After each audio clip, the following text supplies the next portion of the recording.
So regulation, as you all know, is a very interesting subject, and our panel have already been having quite a hot debate outside talking about different aspects of regulation. I'm actually thrilled with our panel because we have a very global representation here, so at least 3 or 4, maybe 3 continents covered here. So I'm Sharon Henley. I'm going to be the moderator of this panel, and I'd like to let everybody introduce themselves first before we get into some questions. This way. I'm Rick Levine. I'm the chair of the Fintech and Regulation practice at Polsinelli. I've been in the fintech space for over 20 years. I got into it in 1998 with the advent of electronic brokerage, and I ended up representing a number of large banks and consortia in the US, Europe, Asia, Australia, and Canada. And 8 years ago, when I went into a law firm practice, I thought, well, if I'm going to build a practice, I'm going to spend time focused on blockchain and crypto, and was one of the first lawyers in the world to start figuring out how this would all be regulated. My name is Lara Raxel. I'm the CEO of Digital Isle of Man. I've been in financial services ever since I managed to land a job with the ABN AMRO and RBS merger, so probably not the best timing, but that's led me to be involved in London, in New York, and now in the Isle of Man.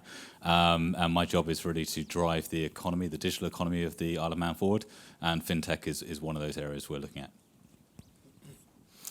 Hi, my name is Chris Walsh. I'm the CEO of a company called AcadiaSoft. AcadiaSoft is a consortium and considered a RegTech. We're owned by 13 of the largest derivatives dealers in the world, including firms like Barclays and HSBC here in London.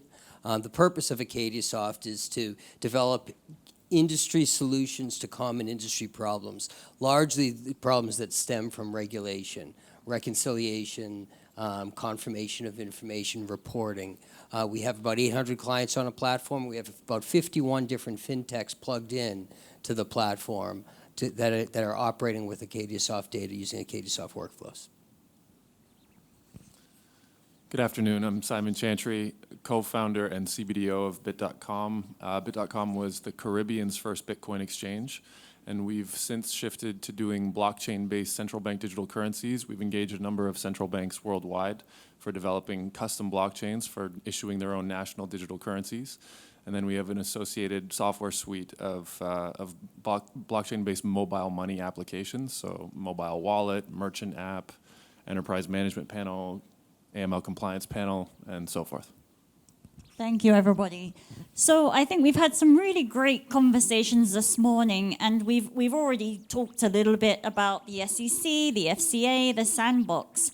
And we've talked about London being, the capital of fintech, and we've talked about, such great innovation coming out of London in the fintech space because our companies here really like to push the boundaries, which is obviously great because it's doing lots of new and exciting things.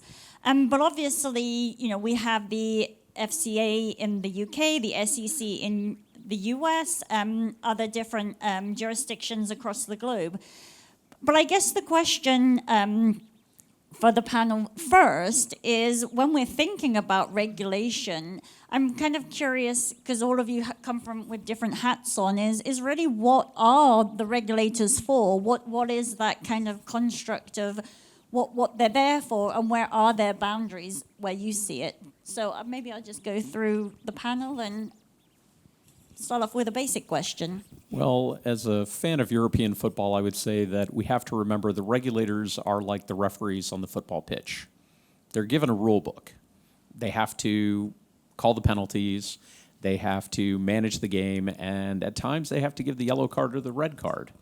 And I think one of the most dangerous aspects in the fintech space, our firm, we refer to it as fintech and regulation, because the regulatory part of it is hard. Regulators speak Latin, technologists speak Greek.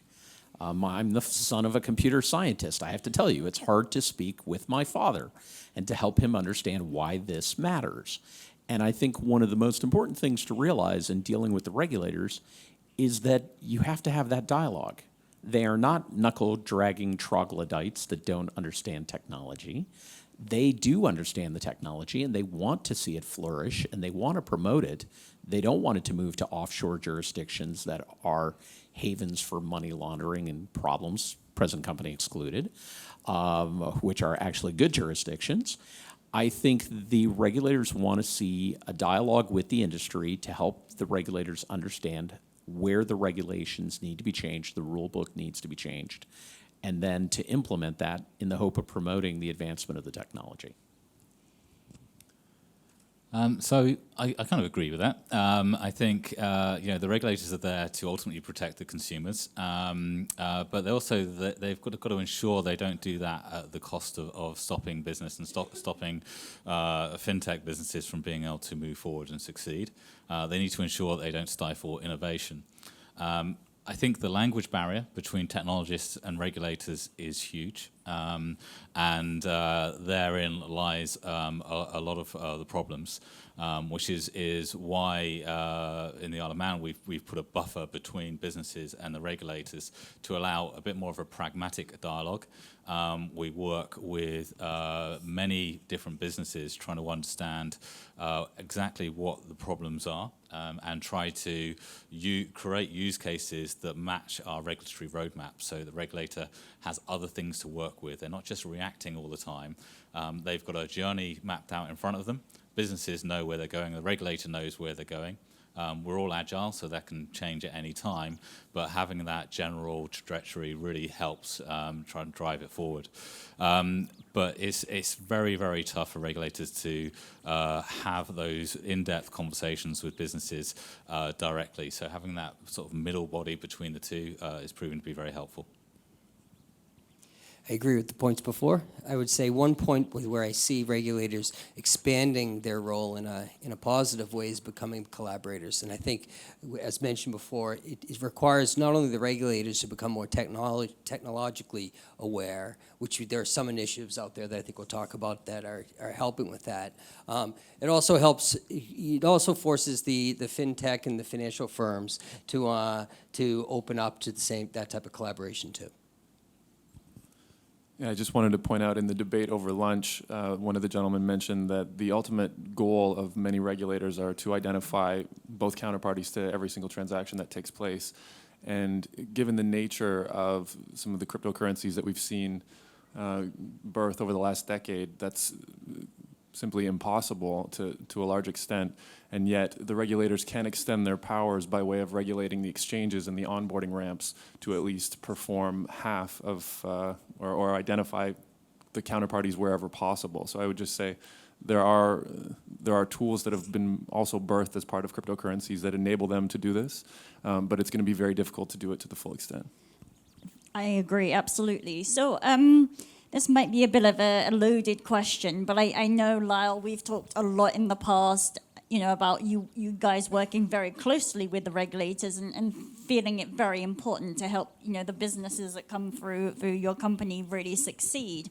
And we've also heard from Toma this morning. So he's very, very successfully sat in the sandbox with the FCA, and he's working obviously with the London Stock Exchange, and they're doing some great things. And I think that the regulators, especially the FCA Sandbox in the UK, is very, very open to come and try things. So basically it's a safe space, isn't it? So you sort of go in there, you don't get kind of slapped on the wrist if you do something a little bit wrong. It's actually kind of a conversation. But I think definitely from what I've been hearing, and certainly a lot of my friends that have started up blockchain or cryptocurrency-based companies have gone offshore because there aren't the rules in place right now. So I guess my question, I'd like to start with Lyle, because again, I know that you have been very sort of involved in understanding what they are or what aren't they doing, and you're obviously in the Isle of Man for a reason. So kind of maybe talk about what London needs to do in order to make sure that all of our jobs don't essentially end up going offshore, because we want to keep London, the capital of fintech. Obviously, I know we might have different opinions there, but I mean, we are here in London. What should the FCA be doing to help us ensure we stay here? I'm still a Londoner at heart, so I'm always a big fan of London. I think there's really very little chance that fintech is going to all go offshore. I think London is where the business is. Everybody wants to be close to the clients. London, having spent time here and in New York, I'd say London is far ahead of New York with its fintech and the way that it's the innovation is driving forward here. What places like the Isle of Man can do is really be a bit more of an incubator to some of the smaller businesses. And I think the FSA, as we said, have done a great job with their sandbox and trying to kind of move the needle on this. But it still takes a lot of money because it takes a lot of time to go through those processes. What we can do in the smaller jurisdictions is be a bit more agile. The regulator can move more quickly. And actually, between lots of different jurisdictions, if we coordinate properly, we can address different problems. Once we break the back of those problems, and I always say to people I'm working with, we're not going to solve the problem globally, but we're there to move the needle forward. And then that will come back to places like the FCA, and they'll have more opportunity to move more quickly. Bigger businesses will always gravitate towards places like London, but if you're just starting out, you might have a brilliant idea, you want to do something cheaply, quickly, then the smaller jurisdictions could absolutely be for you. So, Richard, I know that we'll head over to you next.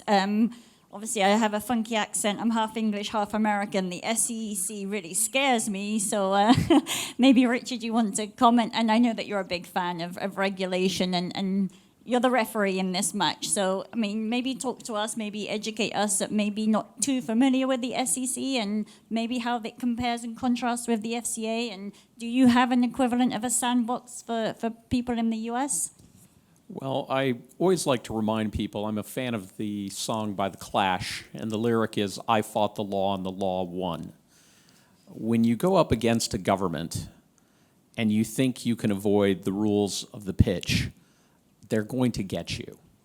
I like to point out to people when the distributed autonomous organization launched, people were saying, oh, it's being done out of Zug. Everybody should come to Zug. You know, the local officials at Zug are telling us that we can do this. And I said, well, they're not the Swiss banking and securities regulators. And, oh, wow, the Securities Exchange Commission is going to come after these folks because it doesn't matter where you're based. It matters, are you soliciting people in the country where that referee has a duty to protect its citizens and the safety and soundness of its system. Now, I like what Jersey and the Isle of Man and Gibraltar and the Caribbean islands and Singapore are doing, and I like the sandbox. The United States does not have a sandbox that is run by the Securities Exchange Commission. In fact, they take an extraterritorial view of the law. Being Americans, we like to think that our laws apply around the world. And the SEC is going to act like the referee on the pitch and will not take kindly to someone getting in their face when they pull out a yellow card. If you get in the referee's face, you'll probably get a red card and get kicked off the pitch. So the SEC does not have a sandbox. They do have a fintech hub, which is trying to work with the industry, and the leader of that, Valerie Hispanic, has a thankless job of getting beat up by everybody in government in the United States that is not happy with things like Libra. The Democrats in America believe that Libra is terrible. The Republicans believe that there's too much regulation, and the SEC gets trapped in the middle. The CFTC does have a lab, which is helpful. Now, in the United States, I think, like regulators around the world, go have a dialogue with them. It's much easier to talk to them before you do something and make sure that you're spending money on something that they're not going to want to shut down than if you wait till after you've launched the business and then you get sued and have to give all the money back. Thank you. So again, we are in a global economy and we're talking about distributed currencies. So I'm going to head over to Simon here. So you obviously take a little bit of a different viewpoint. You'll maybe talk to the audience about what you're trying to do and sort of maybe how that does fit in with regulation, and does it matter? I think given that we are a global economy and we're all trying to exchange value and goods and services, and talk to us about that. Yeah, thank you. So there are a number of different sort of functions that this technology has brought about. So when you think of distributed crowdfunding or the ICO model, I think that your comments definitely apply in the sense that if you're going to raise capital from foreign nations, you can't necessarily rely on the regulatory regime in your home nation to protect you, especially if an international regulator is powerful and you've taken a good chunk of money. And I think we've seen that with all the lawsuits and subpoenas that have come about over the last year or so after the ICO craze of 2017 and the start of 2018, where I think it may sort of there may be different functions that don't necessarily have to adhere to the American regulators, for example, are where the technology can be used to provide lower cost payment services or lower cost financial services in general in the developing nations. And I think that the developing nations regulators and central banks have more incentive to allow innovation and have a little more lax regulation at the start, given the fact that they want to increase participation, economic participation, they want to increase financial inclusion, and this is really sort of what we have done our best as BIT to serve these central banks in saying there's a real tie to increasing the standard of living when you can give people the ability to participate in the economy. And one way to enable people to participate in the economy is to provide low-cost financial services. And I think that given the correct configuration of some of the technology that's come out over the past few years, you can enable people to have very low-cost financial services, and you can enable them with the ability to transact.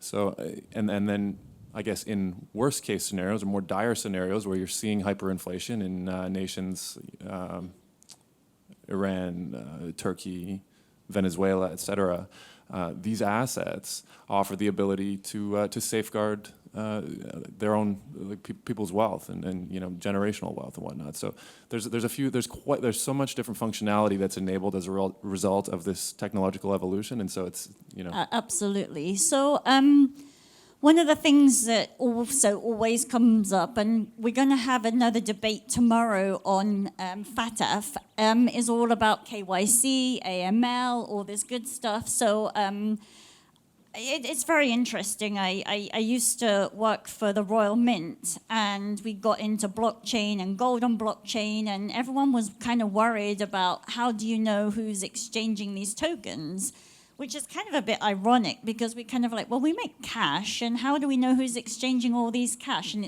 I always found it a little bit strange that once everything goes digital, you seem to have to get into the realms of KYC and AML, but you can go and basically buy anything you want with cash without going too heavily into that, because again, we do have a FATF debate tomorrow. I mean, does anybody want to comment on that aspect in terms of regulation? I'll say something because nobody else seems to want to. I think, part of the problem is with a lot of the, especially blockchain technology, is obviously it's just become very, very grey. As a jurisdiction that also deals with online gambling, is something that we're reasonably familiar with in terms of trying to ensure that create integrity around something which can have a bad reputation. So that does provide some opportunity. The challenge that we have is again creating or delivering to some of these standards and making sure we do have KYC, but we don't create such a high barrier to entry into the ecosystem that nobody will ever use it. And I think that's part of the challenge we need to overcome at the moment. It's been fascinating to be in conversation with some of these central banks where they realize exactly what you just said, where they're saying, oh, well, we want digital cash, we want a central bank digital currency blockchain protocol.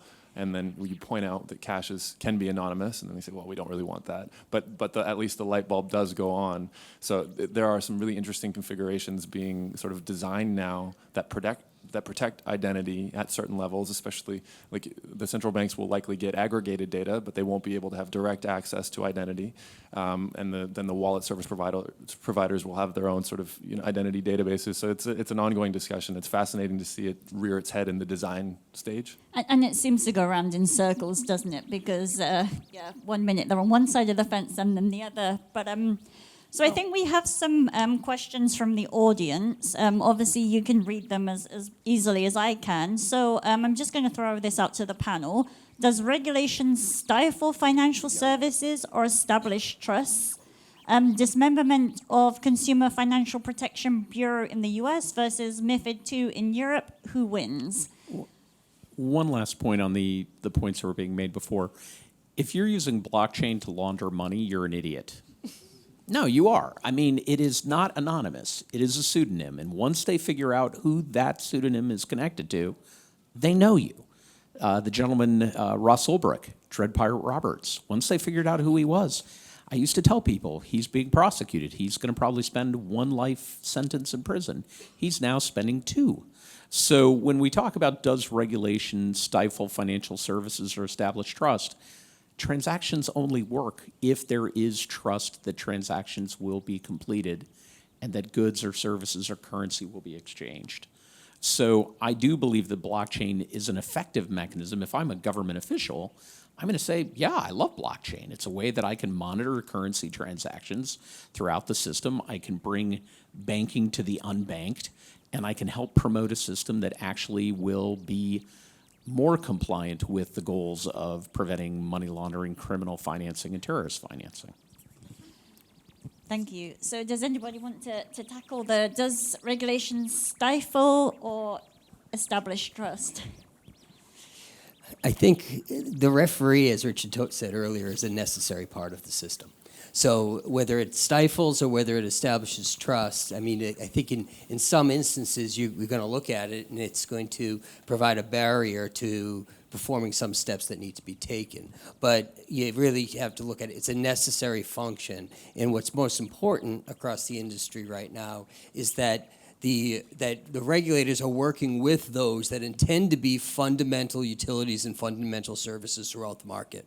So the approach that we've been taking, particularly in the past few years, and we shifted from never wanting to be regulated, okay, and we shifted to being very proactive and being educators of the regulators, and it's worked very well for Acadiasoft's standpoint. I think that the regulators just need to get ahead of the technology a little bit, and then it will drive innovation. While they're coming from behind, they're only going to be taking people's legs from under them, so that causes a problem. However, you've got an ironic situation where you've got a technology which has trust built into it in terms of blockchain, and yet doesn't actually have that much trust.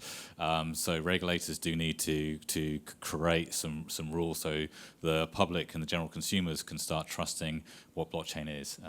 Well, hopefully understand it and too. also, I mean, let's face it, it's also very hard for all of us to get up on top of all this technology. I think we all know it changes so fast that, I mean, the regulators themselves have to learn, have to understand, have to adapt it. So I think we do have to cut them a little bit of slack, and certainly I think most of us appreciate the sandbox to test things out. So cognizant that we've run out of time and we're all keeping you from a last coffee break. So I'd like to thank all of my panel and thank you for attending and enjoy the rest of the show.